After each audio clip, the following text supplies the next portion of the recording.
Hey guys, Common here. What you're about to see is a preview from a video that I'm working on for a channel that I've made on the side, Sweeps the Gaming Robot. It's a channel where I want to talk about D&D, make some monsters, basically do a little more artistic stuff. I would appreciate if you guys were to go to that channel, subscribe, and watch the videos that I have there.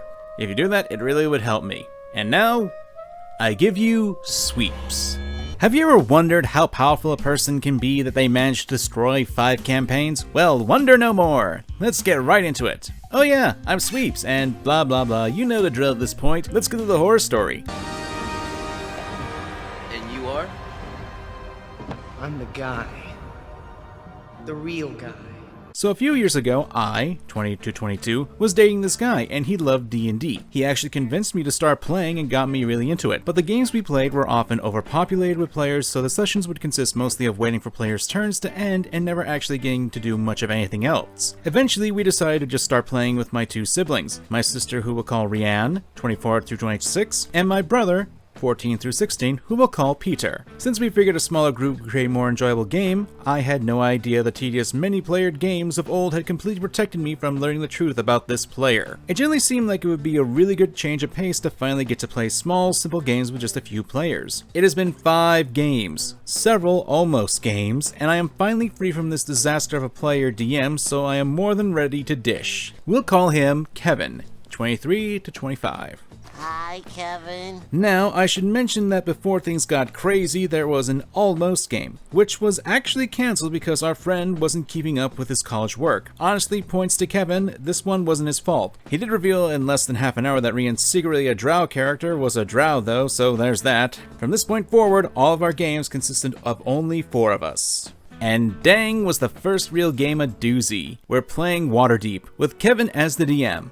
I was playing a drow noblewoman who was notably a surface-living, sunproof, sheltered as heck princess of a woman. Rianne was playing a human male cleric, and Peter was a female tiefling paladin. Due to our small party size, Kevin also played a DMPC who was a female fighter/rogue half-elf. Initially, he assured us that she wouldn't make much of an impact apart from additional DPS. Now, if only he mentioned that she was 1 level higher than us and min-maxed. It's hard to explain, but the way Kevin DM'd things just had to go a certain way. Something about the way Kevin set up scenes would force certain characters into center stage and prevent other characters from having a voice. The character who he always put center stage was Rihanna's cleric, which meant that Peter and I were out of luck. The game was kind of like a cheap slice of life anime with fantasy settings in Kevin's head. And like a cheap anime, some characters just wouldn't have screen time, and those who did suddenly had the world revolve around them as they were subject to wacky anime shenanigans. Kim would even describe our characters' exact reactions and feelings for us in order to make sure that these things happened exactly as he wanted, even if it was extremely out of character for our characters. Peter's character was the first one to be stepped on by the anime hammer, since she was going to have a slightly unhinged personality and sort of slowly reveal this. Unfortunately, because of the way Kevin DM'd, Peter's character was forced to being a bit more shy, tough girl. The one time Peter tried to have her make an off-color joke about how to clean up a body,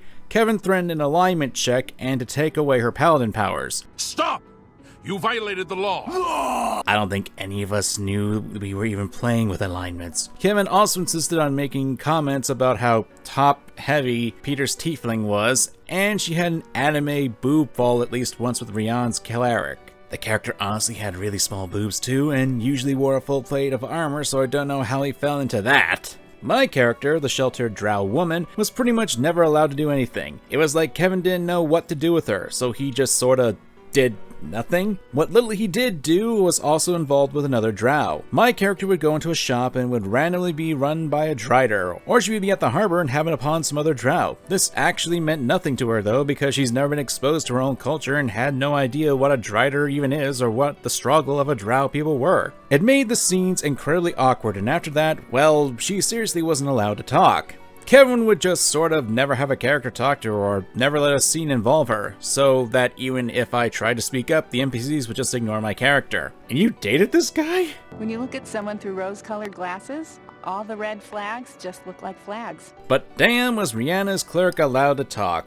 Kevin, who I'll remind you was my BF at the time, was obsessed with Rianne's cleric. See, every character in the game was sort of pushed into a relationship with some random NPC or another. My character got a drow fellow, Peter's got a shopkeeper. We could try and say our characters weren't interested, but that wouldn't do anything to stop the NPC's advancements. Rianne's cleric, though, he got a very special treatment. The DMPC was his forced romance. There was constant flirting between Rianne's cleric, repeated anime boob falls, his clothes getting blasted off twice, and so much sucking up to him. Kevin also made the story pretty much entirely about Rianne's cleric, like the cleric was the protagonist or something. Every mini-story focused on the cleric's problems, life, and goals, and the DMPC was always there at his side to help him, except for the small mini-adventure where the Peter's character got the only magic weapon that any of us got in the game and was ridiculously overpowered, but I digress. Kevin's DMPC was a rich noble girl who was forced to join the Thieves Guild. She had a cursed domino mask that she couldn't take off, and during session 1 pretended to be a man in order to protect her identity. But Kevin kept making references to how she seemed uncomfortable in men's clothes and seemed to look longingly at the beautiful dresses worn by the noble women, before being revealed as a woman, which would check out if she didn't wear black leather battle gear 24/7. The way our characters learned all this, though, was that we had to get fancy clothes for a ball, and the Drider Taylor could just tell that she was a woman, I guess,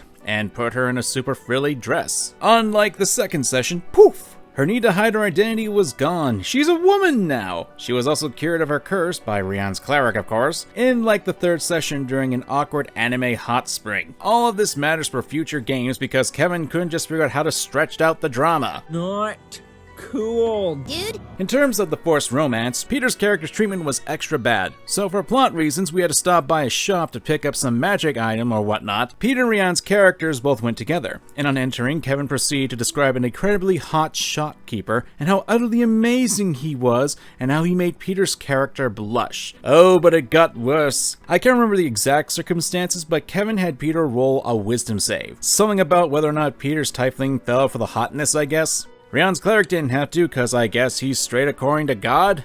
LOL. Peter rolled very, very high, and being a paladin, he had a very good modifier. But apparently he failed that role because I guess Peter's pal fell for seduction anyway. Not only is this not how these rolls work, but yikes. Rianne tried in vain to interrupt and deflect this whole encounter, but was literally entirely ignored whenever she spoke up. Rianne and Peter conspired to have their characters hook up and try and combat this nonsense. They told the party they were going to a restaurant to get food, and on the way had their plans utterly foiled by every possible anime shenanigan ever. Random side characters popping up, a literal half-giant wandering the streets, everything imaginable. And when they finally got to the restaurant, they weren't allowed to actually roleplay being there because, of course, it immediately had another stupid shenanigan. They knew they failed completely when the epilogue had Peter's character getting pregnant with the shopkeeper's spawn. Now, I never actually told Rianne and Peter this, but that shopkeeper was one of the DM's OCs, so I guess my character was the only one not dating my BF's character.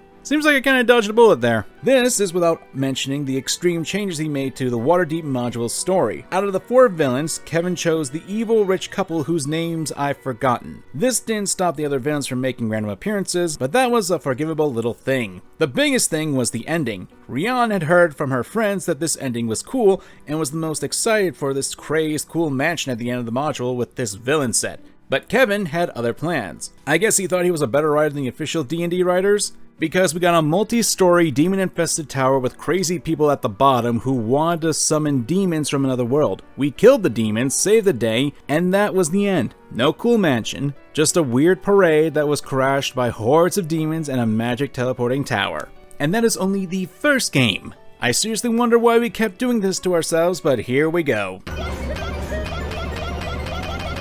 Look, I'm pretty sure you guys know at this point that I myself am a weeb, and I'm not going to lie, I too include anime stuff in my own games that I DM. Have you seen my main channel's thumbnail artwork? Hell, it's gone to the point that my players have essentially called my run of Curse of Strahd Curse of Dio. Although to be fair, they made that joke before they even met Strahd, so I just embraced it. But back to my point, even if you're an anime fan, you can't just push that stuff onto your players. I know that some people may find this hard to believe, but some people just don't like the things that you like. It's a natural part of life and you shouldn't force them to like that stuff. And you can't put them through these kinds of situations. I do have to wonder if OP and the others did talk to him about this, but I'm willing to give them the benefit of the doubt at this point. Despite what some people on the internet will tell you, you don't need to like the same things as others do, even if you're dating them. And it can be for any reason. But you can't push your likes onto other people, especially into something like D&D. Players, if your DM is doing stuff like this that you don't appreciate, you need to be straight up with them about this immediately. This kind of behavior will have people think that silence is consent to continue. Nip it in the bud immediately.